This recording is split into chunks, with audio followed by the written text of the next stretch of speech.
27 November रोजी आहे कार्तिक पौर्णिमा अर्थात त्रिपुरी पौर्णिमा. ही त्रिपुरी पौर्णिमा सोमवारी आल्यानं तिचं महत्त्व अधिकच वाढलंय.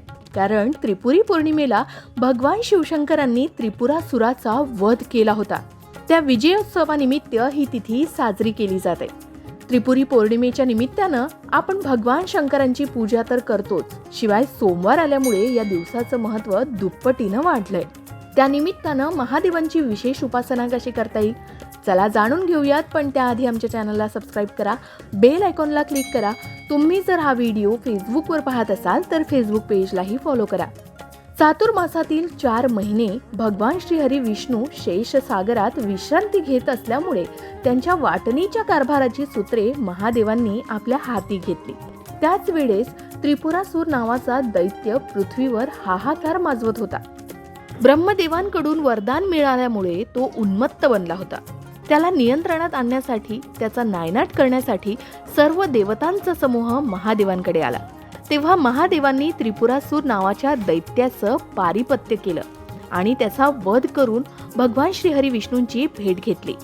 शिवाय 4 मासांचा कार्यकाल संपवून वैश्विक व्यवहारासाठी सूत्रे विष्णूंच्या हाती सोपवून महादेवांनी तपश्चर्येला जाण्यासाठी प्रयाण केलं.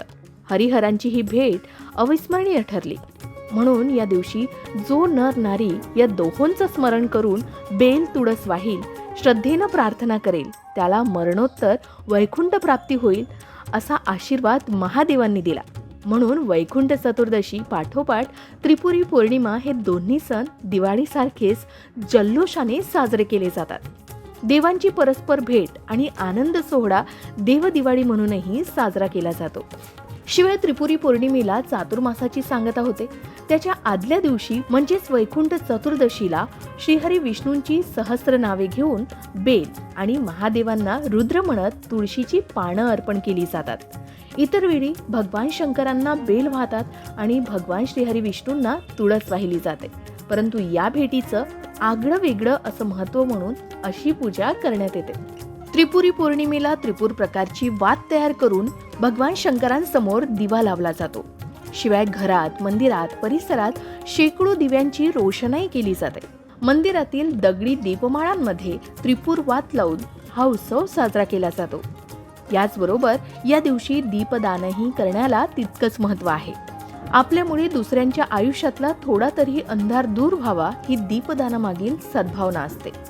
याचबरोबर प्रबोधिनी एकादशीपासून सुरू झालेल्या तुळशी विवाहाची सांगता त्रिपुरी पौर्णिमेला होत असते. तर आधी सांगितल्याप्रमाणे यंदा 27 नोव्हेंबर रोजी कार्तिक पौर्णिमा अर्थात ती सोमवारी आली आहे, तर तिचं महत्त्व अधिक वाढलंय. याचबरोबर कार्तिक महिन्याला अधिक मासा इतकंच महत्त्व असतं, कारण त्याला दामोदर मास असेही म्हणतात. कार्तिक महिना अत्यंत पवित्र मानला गेलाय, कारण या महिन्यात अनेक धार्मिक विधी, सण, उत्सव पार पाडले जातात. उत्तम स्वास्थ्य, कौटुंबिक सुख, वैयक्तिक आणि सामाजिक प्रगती याचबरोबर ईश्वरी कृपा मिळण्यासाठी कार्तिक महिना अतिशय अनुकूल असतो, असं वर्णन स्कंद पुराण, नारद पुराण आणि पद्मपुराणातही केलंय. या महिन्यात भगवान श्रीकृष्णाचा विवाह त्यांच्या अत्यंत प्रिय असलेल्या तुळशीबरोबर लावून दिला जातो. म्हणून श्रीकृष्णाचा या महिन्यावर अत्यंतिक जिव्हाळा आहे. याच कारणानं कार्तिक मासाला दामोदर मास असंही म्हणतात. तर आधी सांगितल्याप्रमाणे 27 नोव्हेंबर रोजी कार्तिक पौर्णिमा आहे. अर्थातच त्रिपुरी पौर्णिमा ही सोमवारी आली आहे, त्यामुळे त्याचं अधिक महत्त्व वाढलंय. शिवाय त्रिपुरी पौर्णिमेला तुळशी विवाहाचा शेवटचा दिवस असणार आहे. घराघरातील विवाह सोहळा सुरू होण्याआधीच ज्येष्ठ कन्येच्या विवाहाला प्राधान्य दिलं जातं. ही ज्येष्ठ कन्या म्हणजे आपल्या अंगणाची शोभा वाढवणारी तुळशी. भगवान श्रीकृष्णाशी तिचा विवाह लावून दिला की त्या दोहोंच्या आशीर्वादानं घरातील शुभ कार्याची सुरुवात होते. कार्तिक शुद्ध द्वादशीपासून पौर्णिमेपर्यंत कोणत्याही दिवशी तुळशी विवाह करण्याची प्रथा असली तरी प्रामुख्यानं कार्तिक शुद्ध द्वादशीला तुळशी विवाह करतात. त्रिपुरी पौर्णिमेला तुळशी विवाह मुहूर्त समाप्ती होते. तुळशी विवाह इतकंच कार्तिक मासात महत्त्व असतं.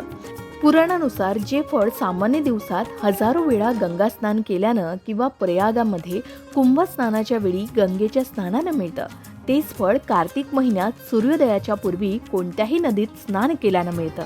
शास्त्रानुसार कार्तिक महिन्यात स्नानाची सुरुवात शरद पौर्णिमेपासून सुरू होते आणि कार्तिक पौर्णिमेला संपते.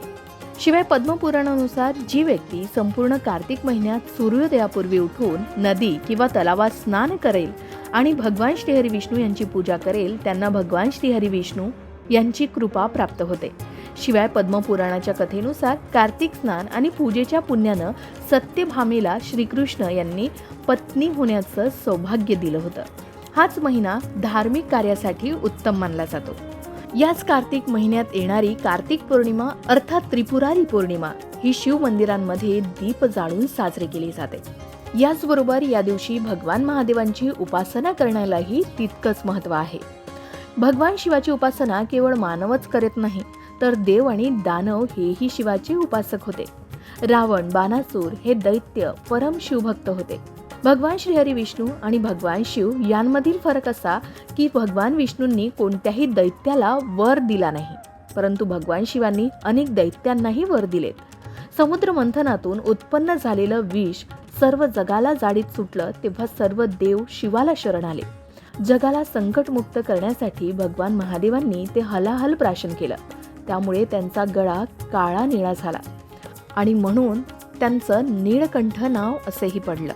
भगवान शिव म्हणजे मंगलमय, कल्याण स्वरूप सदाशिव तत्व आहे. जो प्रकाशतो तो शिव होय. हा स्वतः प्रकाशित राहून संपूर्ण विश्वालाही प्रकाशित करतो अशी श्रद्धा आहे. म्हणून त्रिपुरी पौर्णिमेला रात्री घराबाहेर देवळात दिवे लावले जातात, दीपदान केलं जातं, गंगा स्नान केलं जातं आणि कार्तिक स्वामींचं दर्शन घेतलं जातं असा विधी आहे. अशा प्रकारे तुम्ही सोमवारी त्रिपुरी पौर्णिमेच्या दिवशी घराबाहेर देवळात दिवे लावावे, दीपदान करावं, गंगा स्नान करावं आणि कार्तिक स्वामींचं दर्शन नक्की घ्यावं. शिवाय निरनिराळ्या देवस्थानात ज्या दगडी दीपमाळा असतात त्याही या दिवशी दिवे लावून प्रज्वलित केल्या जातात. या दीपोत्सवालाच त्रिपूर पाजळणं असं म्हणतात. शिवाय त्रिपूर पौर्णिमा साजरी करण्याबाबत 2 कथा सांगण्यात येतात. त्यातली पहिली कथा अशी की त्रिपूर नावाचा हा राक्षस त्याने तीर्थक्षेत्री मोठी तपश्चर्या केली आणि ब्रह्मदेवांना प्रसन्न करून घेतलं. ब्रह्मदेवांनी प्रसन्न होऊन वर माग असं सांगितलं. त्रिपुरानं देवता, मनुष्य, निशाचर, स्त्री किंवा रोग यांच्यापासून मला मृत्यू न येऊ दे आणि त्यांच्यापासून अभय मिळावं असा वर मागितला. ब्रह्मदेवांनी त्यावर तथास्तु म्हटलं. ब्रह्मदेवाच्या या वरामुळे त्रिपुरासूर भलताच माजला. त्याची 3 पुरे होती, ती आकाश संचारी होती. त्रिपूर त्या पुरात बसून त्रैलोक्याला त्रास देऊ लागला. त्याच्या त्रासामुळे सर्व देव वैतागले आणि भगवान शंकरांना शरण गेले. भगवान शंकरांनी त्याची 3 आकाश संचारी पुढे जाळून टाकली आणि त्रिपुरासुराला ठार मारलं. ही घटना कार्तिक पौर्णिमेच्या दिवशी प्रदोषकाळी घडली. त्यामुळे कार्तिक पौर्णिमा प्रदोषकाळी असेल तर त्या पौर्णिमेला त्रिपुरारी अर्थात त्रिपुरी पौर्णिमा असं नाव मिळालं. त्या दिवसापासून दर कार्तिक पौर्णिमेला प्रदोषकाळी दीपोत्सव करून त्रिपूर संहाराचा आनंद व्यक्त करू लागले. दुसऱ्या एका कथेप्रमाणे तारकासूर नावाच्या राक्षसाला तारक्ष, कमलाक्ष आणि विद्युन्माली असे 3 पुत्र होते. मयासुरानं या 3 पुत्रांसाठी 3 पुरे बनवून या तिघांना ती दिली. मयासुरानं ही पुरे देताना त्यांना बजावलं की तुम्ही कधीही देवांच्या वाटेला जाऊ नका, शिवाय देवांचा कधीही अनादर करू नका. परंतु कालांतराने या 3 पुराधिपतींची बुद्धी चढली, त्यांना दुर्बुद्धी सुचली. ते देवांना त्रास देऊ लागले. सर्व देव भगवान शंकरांना शरण गेले. भगवान शंकरांनी या 3 राक्षसांशी युद्ध करून त्यांच्या त्रिपुरांचं दहन केलं. त्यामध्येच ताराक्ष, कमलाक्ष आणि विद्युन्माली या 3 राक्षसांचा अंत झाला. त्यानंतर अनेक जण आनंदाप्रित्यर्थ दीपोत्सव करू लागले. तर अशी ही त्रिपुरी पौर्णिमा. त्रिपुरी पौर्णिमेला भगवान शिवशंकर आणि भगवान श्रीहरी विष्णू यांची भेट झाली. त्यामुळे या दिवशी शंकरांना प्रिय असलेलं बेल आणि भगवान श्रीहरी विष्णूंना प्रिय असलेली तुळस अर्पण करण्याची रीत या काळात आहे. शिवाय यंदा ही तिथी 2 दिवसात आली.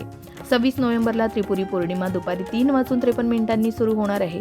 तर या पौर्णिमेची सांगता 27 नोव्हेंबरला 2:45 होणार आहे. उदय तिथीनुसार कार्तिक पौर्णिमा 27 नोव्हेंबरला साजरी केली जाणार आहे. तर तुम्ही अशा प्रकारे भगवान शिवाची आणि भगवान श्रीहरी विष्णूंची उपासना नक्कीच करू शकता.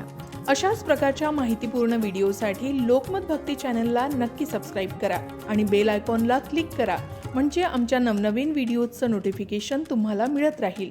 तसेच योग्य आध्यात्मिक मार्गदर्शनासाठी लोकमत भक्तीच्या फेसबुक पेज आणि इन्स्टा पेजला लाईक आणि फॉलो करायला विसरू नका.